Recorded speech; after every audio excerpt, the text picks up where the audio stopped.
my name is Manisha Saxena and you're watching me on Telenazara. Hello guys, मैं हूँ राहिला इस्लाम और हमारे साथ है मनीषा सक्सेना। मनीषा, आपका प्रीवियस शो उसकी वजह से आप काफ़ी ज़्यादा हाईलाइट में। पब्लिक जानना चाहती है ऐसा क्या हुआ जो अचानक से लीप आ गया एंड सारे कास्ट निकल चुके, क्या कहना चाहेंगे? मैं सबसे पहले तो ये कहना चाहूँगी कि TV is like that only. Unexpected होती हैं चीज़ें और कब क्या हो जाए ये तो हमें भी नहीं पता होता है ना। और सबसे ज़्यादा इम्पोर्टेंस आई थिंक हम लोगों ने हमेशा ऑडियंस को दी है, जो ऑडियंस को पसंद आएगा वैसा ही चलेगा। So I think they wanted a twist and turn in the story, जिसकी वजह से उन्होंने सबको हटा के एक नया ट्रायंगल और नया स्टोरी ट्राई करने की कोशिश कर रहे हैं वो लोग। So and it is looking good. I mean I saw the episode, अच्छा लग रहा है। पर ये तो हमारे लिए भी सरप्राइज था कि अभी सारे कास्ट हटके अभी एक नई कहानी शुरू करने जा रहे हैं।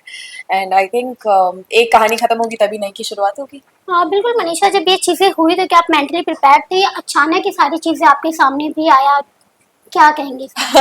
नहीं, हम लोग प्रिपेयर तो बिल्कुल नहीं थे, क्योंकि हम लोग बिल्कुल अपना बेस्ट दे रहे थे। और हम बस अभी मेरा तो अभी बर्थडे भी गया था, तो मैं तो अपना रूम वगैरह सजा रही थी कि यहाँ अलमीरा, यहाँ फ्रिज, ये सब कर रहे थे। एंड देन सडनली ये न्यूज़ आती है कि नहीं, आई थिंक अब ये आज हमारा लास्ट डे है। एक दिन पहले हमें पता चलता है और नेक्स्ट डे हमारा लास्ट डे है। और उसके बाद एक नई कहानी की शुरुआत होने वाली है। तो of course it was it came as a shock to all of us and we were not very happy with it, क्योंकि हम लोग शो से काफ़ी जुड़ चुके थे, एक फैमिली बन चुकी थी। and apparently this was the best team I've ever worked with, ever. So yeah. बिल्कुल कह सकते डायरेक्टर ने ट्रेंड बना लिया है कि ऐसे शो चलते शो में एक्टर्स को चेंज कर देना। जैसे रिसेंटली हम ये रिश्ता में देख रहे, जो हम देख रहे थे कि एक एक्टर्स है, बाकी सब निकल चुके। सेम ये चीजें यहाँ पे भी हो रही है, जिसको लेके लोग फीडबैक दे रहे हैं कि ऐसा क्यों किया जा रहा है। एग्जैक्टली, आई मीन लेटली मुझे लग रहा है जैसे कि इंस्टाग्राम पे ट्रेंड फॉलो करते हैं, वैसे यहाँ पे भी एक ट्रेंड बन गया है कि भाई सारे एक्टर्स को हटाएंगे और उसके बाद नए एक्टर्स को लाएंगे तो शायद कहानी चल जाए। But we can't really comment on it, because सब लोग अपना अपना काम कर रहे हैं। प्रोड्यूसर्स को और अच्छा शो चलाना ही है, चैनल को अपना शो चलाना ही है, पैसे कमाने ही है। So we can't really comment on that. But हाँ, मतलब थोड़ा अगर इन चीज़ों में थोड़ा और सुधार लाया जा सके कि थोड़ा हम एक्टर्स के बारे में भी सोचे कि इस तरीके से नहीं, जैसे कि 1 मंथ नोटिस होता है, so that even we are plan कि अच्छा ठीक है, we can plan our things and probably show एक एंड की तरफ आ रहा है। We will start auditioning, we will start looking for work and new projects and all of that. We will be prepared mentally, तो वो ज़्यादा better होगा अगर ऐसा हो सकता है तो।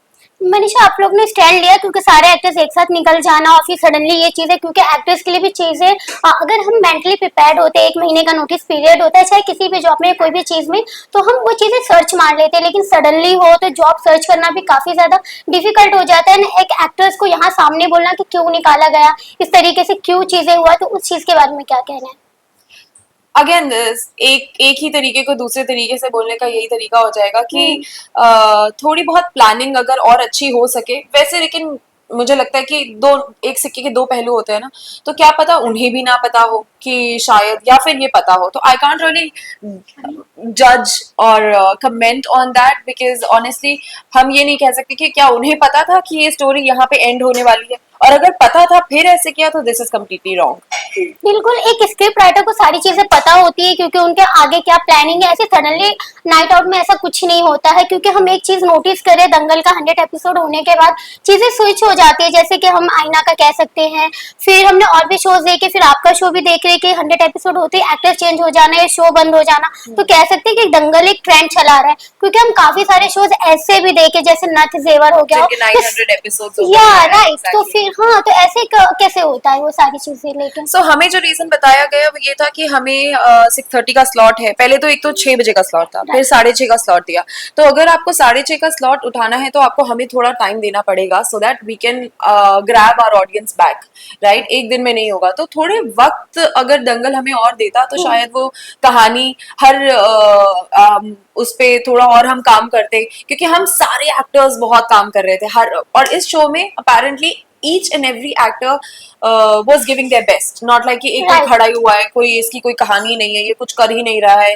तो सब लोग अपना अपना काम बहुत अच्छे से कर रहे थे। तो मुझे लगता है कि अगर मौका दिया जाता तो जरूर हम बहुत अच्छा करते हैं। एंड वही हम देखे कि दंगल पे काफी ज्यादा की आवाज उठी, जैसे कृष्णा मुखर्जी ने एक कहा है कि उन्हें रूम में बंद कर दिया गया था जब उन्हें सीन नहीं करने दिया गया। तो ये सारी चीजों के बारे में आपको क्या लगता है, क्या दंगल में काम करना एक्टर्स के लिए सेफ नहीं है? कभी रातों रात निकाल देना, कभी एक्टर्स अगर तबीयत ठीक नहीं है उनके तो उनको रूम में बंद कर देना, ये सारी चीजों को लेके क्या कहेंगे? मैं यही कहूंगी कि हम सारे यहाँ पे more than actors I think we are humans, right? And it will be great if you treat us like one. किसी की तबीयत खराब है, किसी भी हम चलिए फॉरगेट अबाउट कि हम इस इंडस्ट्री में हैं, अगर अदरवाइज भी हम किसी कॉर्पोरेट में काम कर रहे होते या कहीं और काम कर रहे होते, कभी भी कोई भी इमरजेंसी किसी के भी साथ हो सकती है, कभी भी कोई इंसान बीमार पड़ सकता है। So you need to understand that and you need to be human enough to give that person some kind of importance, because हम, मुझे लगता है एक्टर्स इमोशंस पे चलते हैं, कोई भी इंसान इमोशन पे चलता है। आप अगर उन्हें प्यार से ट्रीट करेंगे तो वो शायद अपनी तरफ से और कोशिश करे कि चलो ठीक है, हम भी आपके शो में कुछ लॉस ना हो, हम भी अपनी तरफ से अपना बेस्ट देंगे। मगर अगर आप इतना इल ट्रीट करेंगे कि आप दरवाजे में बंद कर रहे हैं, अब अगेन हमें नहीं पता कि वो, हमें सिर्फ वो पता है कि जो हमें दिख रहा है, अंदर की क्या स्टोरी है क्या नहीं है, we don't really know that, तो वी कांट रियली जज ऑन दैट और कमेंट ऑन दैट। बट एक चीज जो मैं कहना चाहूंगी वो यही है कि थोड़ा और प्यार अगर हम लाएंगे, professionalism is great, I am sure we all are professional and अगर हम अपना काम अच्छे से करेंगे तो सामने वाला अपना काम अच्छे से करे, तमीज से करे, प्यार से करे, and I think it will be a good industry to work in. Otherwise अगर ये ट्रेंड फॉलो करता रहा तो फिर पता नहीं आगे क्या होगा। हाँ, बिल्कुल बिल्कुल। और वही हम ऐसा कुछ खबरें आ रही है कि कलर्स टीवी का जो शो आ रहा है उसमें भी आपको अप्रोच किया गया है, उस बारे में क्या? क्योंकि हम अगर एक बैड न्यूज सुन रहे हैं तो गुड न्यूज भी आपके बारे में आई है। मैं कहना चाहूंगी कि जब मैं एक पेपर साइन कर लूंगी तब मैं ज्यादा अच्छे से बताना चाहूंगी। तो ऐसा मेरा नेचर था कि मैं हर चीज पहले ही बड़ बड़ बड़ करके बोल देती थी, लेकिन अब मैं सोच रही हूँ कि कुछ चीजें अपने तक रखूं और जब वो फाइनल हो जाए, अगर हो जाता है तो आप मुझे बड़े पर्दे पे बहुत जल्दी फिर से देखेंगे। बिल्कुल वही, अगर हम आपके करियर की बात की जाए तो इस इंडस्ट्री में किस तरह से आप आई, किस तरह से सरवाइव हुआ, एंड कहते हैं कि बहुत ही स्ट्रगल लाइफ होती है इस इंडस्ट्री में खुद को बनाए रखना, तो उस बारे में क्या कहोगे? जब मैं आई थी तब मेरे लिए सब कुछ बहुत नया था, क्योंकि मैं यहाँ पे किसी को नहीं जानती थी। शुरू के 3 महीने, इनफैक्ट मुंबई आने के लिए भी मैंने खुद नहीं डिसाइड किया था, मेरे फ्रेंड्स ने मेरे टिकट कराए थे मुंबई के। सो शुरू के 3 महीने काफी मुश्किल रहे, क्योंकि मुझे समझ नहीं आ रहा था कि कहाँ ऑडिशंस देने हैं, कहाँ जाऊं, कौन रियल है कौन नहीं है। बट ग्रेजुअली जब हम उस टाइम पे कर रहे थे तब तो मजा आ रहा था, क्योंकि जोश बहुत ज्यादा था कि यार अब तो कुछ करना है। तो तब मैंने एक कैमियो से स्टार्ट किया था, दिया एंड बाती में मैं एक रिपोर्टर का कैरेक्टर किया था। और तब मेरे को डायरेक्टर सर ने पूछा था कि आप फर्स्ट टाइम कैमरा फेस कर रहे हैं, और आई सेड यस। इन्होंने बोला कि आप you are good, and I was like okay, is this a joke? तो उन्होंने बोला वी विल रेकमेंड यू, और मुझे लगा तब मजाक कर रहे हैं, बट ही डिड रेकमेंड मी, और वो रेकमेंडेशन इतनी अच्छी थी। नेक्स्ट शो भी मुझे शशि सुमित का ही मिला, और फिर फाइनली वहां से मुझे शशि मैम और सुमित सर का कॉल आया कि हम आपको हमारे शो के लीड के लिए अप्रोच करना चाहते हैं। आई वाज लाइक वाओ, मतलब is this really happening? That didn't work out for me, मतलब उसमें फिर मैंने उनकी पैरेलल काम किया तेजस्वी के साथ में, बट हम दोनों सिस्टर्स थे उस शो में। But it was nice. मेरे को नहीं लगा कि मैंने इतना स्ट्रगल किया, I think God was kind enough तो मुझे इतना अब लगता है कि हाँ, इतना स्ट्रगल भी नहीं किया, क्योंकि आई सी पीपल जो कि बहुत सालों तक करते रहते हैं। और मैं बस एक चीज कहना चाहूंगी, हमें ना हमेशा पता होता है कि if this is going to work for us और नॉट। मैं नहीं चाहूँ, मैं सबको, जो भी नए एक्टर्स आते हैं, मैं उनको ये बोलती हूँ कि 1 साल देना अपने आप को। 1 साल में अगर हो जाता है तो ठीक है, जैसे कि प्रियंका चोपड़ा ने बोला था कि मैंने 1 साल दिया था अपने आप को। 1 साल में if things are going to work in my favour, I am gonna be here, if not I am gonna move out, and I think that is fair enough. You can't be like, अब वही दो लोग अभी किसी का ये भी कहना है कि नहीं, आप पूरी जिंदगी दे दीजिए, जो आप करना चाहते हैं उसमें दे दीजिए। तो हर इंसान की बहुत सारी सिचुएशंस होती है, उसमें आपको अपने डिसीजंस लेने होते हैं। बिल्कुल। इंडस्ट्री का ऐसा कौन फ्रेंड है आपका जब आपको ऐसा लगता है, क्योंकि इंडस्ट्री में फ्रेंड्स कहते हैं कि नहीं बन पाते, बहुत ही फेक चेहरे होते हैं हर एक चेहरे के पीछे, लेकिन क्या आपका कोई है ऐसा फ्रेंड जो आपको हमेशा सपोर्ट करता है, स्टैंड लेता है आपके लिए? आई थिंक मैंने रिसेंटली, जैसे कि दंगल ने मुझे बहुत कुछ दिया है, मैं ये कहूंगी। मैंने कभी नहीं सोचा था कि मैं दंगल के साथ शुरू में काम करूंगी, क्योंकि तब वो चैनल बन रहा था। तो तब मैं सोनी, स्टार भारत, सब टीवी, इनके साथ ही काम कर रही थी। तो जब दंगल का ऑफर आया था तब मैंने सोचा था नहीं, दंगल नहीं करना है। पर जब मैंने दंगल के साथ मन सुंदर किया, I met Shruti, I met Ayushi, and I think हम लोग का बॉन्ड जो है ना, और इस शो में भी दीक्षा से मैं मिली, आई थिंक मैंने कभी नहीं सोचा था, मैंने सोचा था मैं एक्टर्स को कभी दोस्त नहीं बनाऊंगी, they are all fake and ऐसे, बट हम तीनों का बॉन्ड अब ऐसा हो चुका है कि it's unbreakable, and I can call her up anytime. She can call me up. She can count on me. I can count on her. And I think यही दंगल ने मुझे दिया है, बहुत कुछ दिया है. बिल्कुल, बहुत कम लोगों को ये फ्रेंडशिप मिलती है इस Exactly, इंडस्ट्री में। exactly. वही अगर बात की जाए तो को एक्ट्रेस की वो कौन सी चीजें हैं और कौन सा ऐसा सीन है जिसको आप सबसे ज्यादा मिस करने वाले और आपके दिल के करीब रहने वाला है? सबसे ज्यादा सीन मेरे दीक्षा और जोएब के साथ में ही होते थे, और इन दोनों को मैं सबसे ज्यादा मिस करने वाली हूँ. आई एम गोना मिस जोएब की मस्ती, और हम दोनों सिर्फ एक दूसरे की टांग खींचते थे और उससे ज्यादा कुछ नहीं करते थे. और कोई भी कैसा भी सीन हो, चाहे चिल्लाने वाला सीन हो, चाहे रोमांटिक सीन हो, जोएब उसमें ह्यूमर डालेंगे ही डालेंगे. और मतलब मैं और जोएब पूरे सेट पे फेमस थे कि इन दोनों के सीन होते थे ना, तो ये लिटरली राहुल और अंजलि, मतलब even the DOP and setting दादा, वो लोग ऐसे कैमरा निकाल के ऐसे रिकॉर्ड करते रहते थे. आई एम श्योर मैं उनसे मांगूंगी रिकॉर्डिंग्स कि हम लोग एक दूसरे के पीछे भाग रहे हैं, कूद रहे हैं, बेड के ऊपर तकिया फेंक रहे हैं.